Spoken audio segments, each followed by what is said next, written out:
welcome back. Today I'm going to continue reading our book, The Magic School Bus Rides Again Satellite Space Mission. So if you watched the other video, we made it through chapters 1 through 3. So we are going to continue reading the rest of the chapters in today's read aloud. So we're on chapter 4, Junk in Space. Space junk, Miss Frizzle cried. I've always wondered what would happen if it hit us, and now I know. That it's bad? Arnold interrupted. Miss Frizzle pushed a few buttons on the dashboard as an alarm sounded. Beep, beep, beep. What's happening? Carlos asked. He floated to the front of the bus. The kids gathered around Miss Frizzle as she swiped through some screens on the bus's computer. Okay, so apparently that space junk knocked out power to our engines, Miss Frizzle explained. Then she glanced out the window and noticed another incoming piece of junk. Hang on, kids. We're about to go for a spin.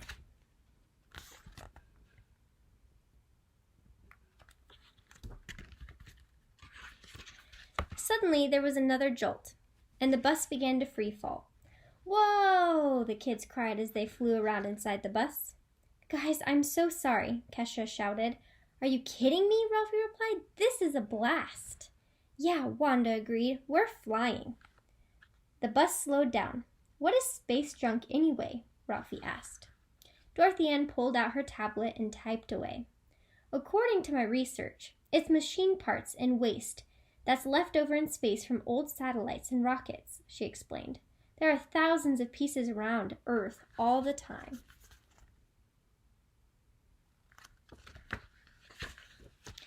Bam! Another piece of junk slammed into the bus and sent them spinning in the other direction. Ah, the kids cried as they bounced around again. I can't believe DA's doing research while we're getting pounded by space garbage, Ralphie cried. Suddenly, Wanda noticed something outside.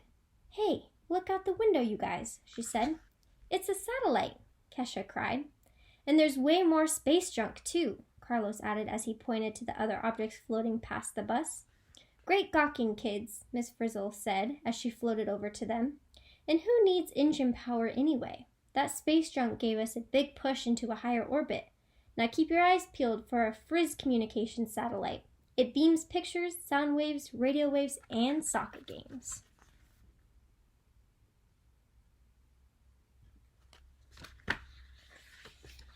You mean like that one? Dorothy Ann asked. She pointed to a satellite with an image of the magic school bus on it. That's it, Miss Frizzle said as the bus moved closer to the satellite. Amazing, isn't it? Miss Frizzle popped up a video screen with a diagram that showed how a satellite works. When a ground station on Earth sends information up, the satellite acts like a mirror and bounces the signal back down to another ground station, Miss Frizzle explained. Like passing a soccer ball, Ralphie said. Look, Dorothy Ann explained as she pointed to the window.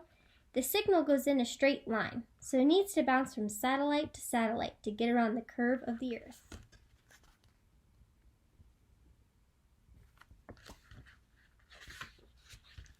So that's how we send a live stream of our soccer game to the other side of the world? Tim asked. Cool. Yep, Miss Frizzle agreed. Now to fix the satellite. We have to take space pods to get to it, and by we, I mean you. Space pods, the kids cried. Awesome. Arnold shook his head. I am not going. I'm allergic to space pods, he joked. Chapter 5. Slow Until You Know. Miss Frizzle floated to the back of the bus and entered a code on a keypad. A secret door slid open to reveal a row of brand new, bright yellow space pods. Cool, the kids cried.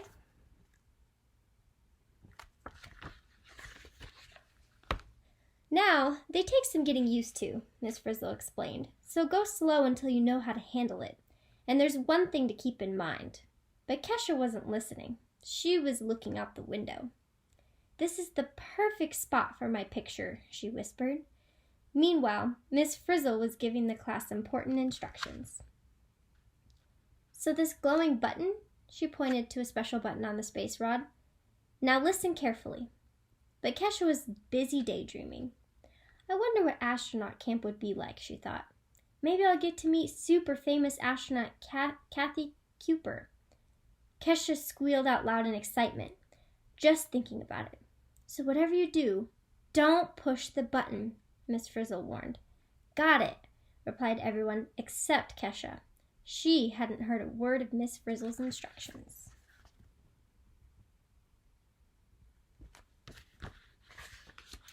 Arnold nervously climbed into a space pod, and the other kids followed.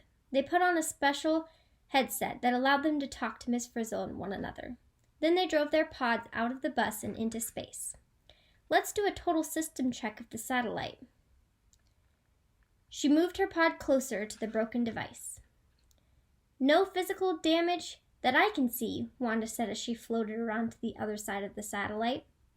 All the blinky lights look nice and blinky, Tim confirmed. Jody noticed that Kesha's pod was far away from the rest of the class. Kesha, she called. We could use your help over here. What are you doing? I'm getting an even better photo for my application, Kesha replied. This is the perfect spot.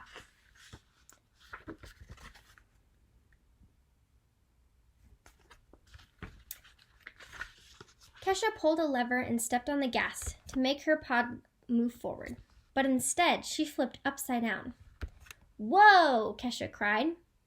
She steadied the pod. Like the Frizz said, go slow until you know, Jody reminded her. Kesha just shrugged. Don't worry, I can do this, she said confidently. I'm practically an astronaut, remember? Okay, but don't forget that the glowing button is... Arnold began, but Kesha cut him off. Emergency stop, she said quickly. Got it. Ooh, that looks perfect over there. Bye-bye. Kesha zoomed off in her pod. She was determined to get the best photo possible for her application. Uh-oh, Arnold muttered. Did Kesha just say she thinks the glowing button means stop? Jody asked. Yes, Tim groaned. But it's really maximum zoom. Tim flew after Kesha, who was fiddling with her tablet and posing for her picture. Kesha, listen, Tim said through his headset. This is important. Tim, Kesha cut him off. You're in my picture. She zoomed away from him. Carlos tried next. Kesha, you just don't want to make sure... Carlos began, but Kesha interrupted him again. Ugh, she groaned. The sooner you all get out of the way, the sooner I'll get this picture. Kesha quickly pushed a few buttons, trying to move away from her friends so she could get the perfect shot. But instead, her space pod started spinning fast.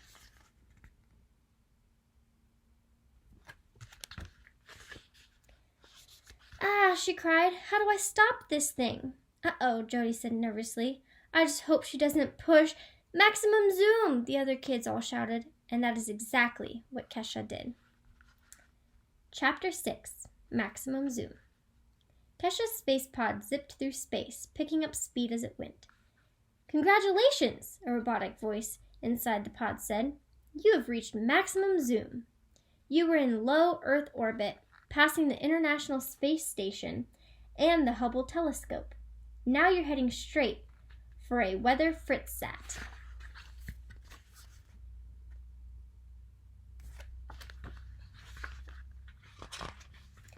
Oh no, Kesha cried as her space pod flew faster and faster.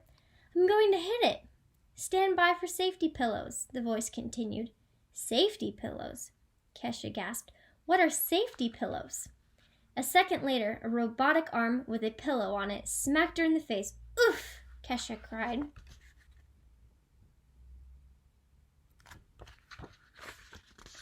Then her space pod crashed into the satellite.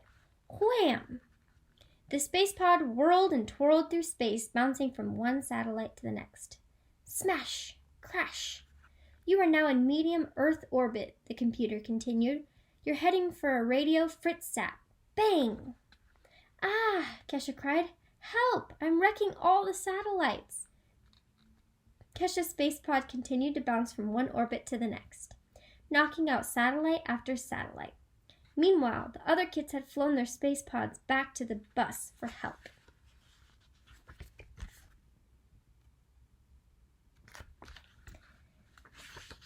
Hang on, Kesha, her friends cried. Miss Frizzle pressed a few buttons and a robotic arm extended from the bus and grabbed Kesha's pod out of mid-space and scooping her back into the bus.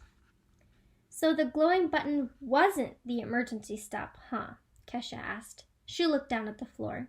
Nope, Miss Frizzle replied, but the good news is that many 5th graders have gone at maximum speed through all of Earth's orbits. That's going to look great on your application. You're sure you're okay, Kesha? Jody asked. I am, Kesha replied, but I'm not sure about all those satellites. Well, I am, Fritz said matter-of-factly. The Fritz sats were destroyed. The kids groaned. All of them? Tim asked.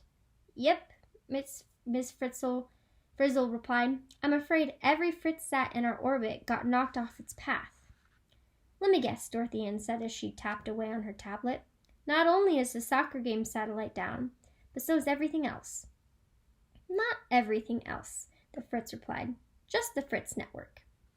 What does that include? Wanda asked. FritzCom, Fritz Web, Fritz GPS, Fritz Radio, Fritz Weather Station, Fritz Science Research, Fritz Space Telescope, and Fritz Cat videos. Miss Frizzle rattled off the list with a shrug. Other than that, we're all good. Fritz Space is officially broken, Kesha cried, and it's all my fault.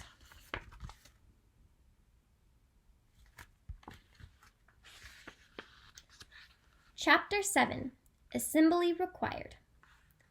Kesha floated over to Miss Frizzle. Is there any way to fix those Fritz sats? She said. They can't really be fixed, explained the Fritz. They'll need to be completely replaced. The kids groaned again. According to my research, satellites take years to make and cost millions of dollars, Dorothy Ann said as she pulled up a screen on her tablet. What are we going to do? Well, luckily I have a cousin in the satellite business, Miss Frizzle replied, smiling. Really? Ralphie asked. No way. Of course you do, Arnold joked.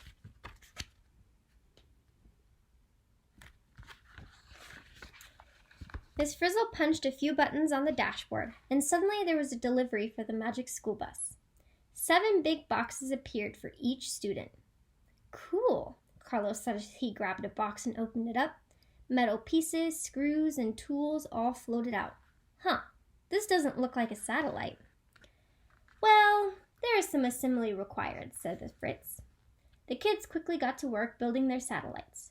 Once the satellites were ready to go, the kids headed for the door. All right, the Fritz shooed them out of the bus. You get out of there and put the Fritz back in FritzSat.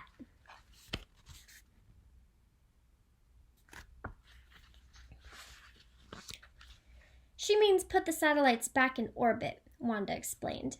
I can stay on the bus and check out the links to make sure the satellites are working again. Got it, Kesha replied. Let's go. The other kids followed Kesha back out into space with their satellites. Once everything was in place, Kesha gave Wanda a thumbs up through the window.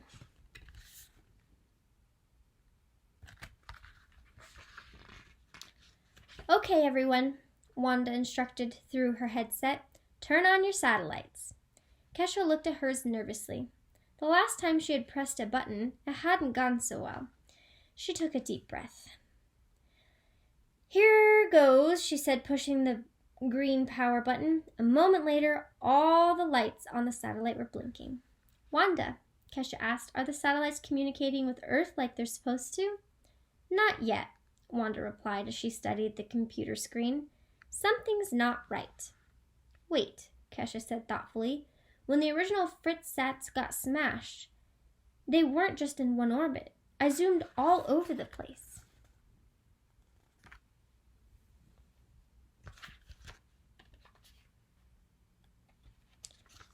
How could we forget? Ralphie joked.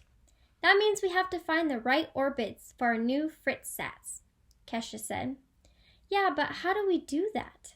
Tim asked, puzzled. Well, what better way to find the right home for a satellite than to become a satellite? The Fritz asked. Oh boy, Arnold groaned. I knew I should have stayed on Earth today.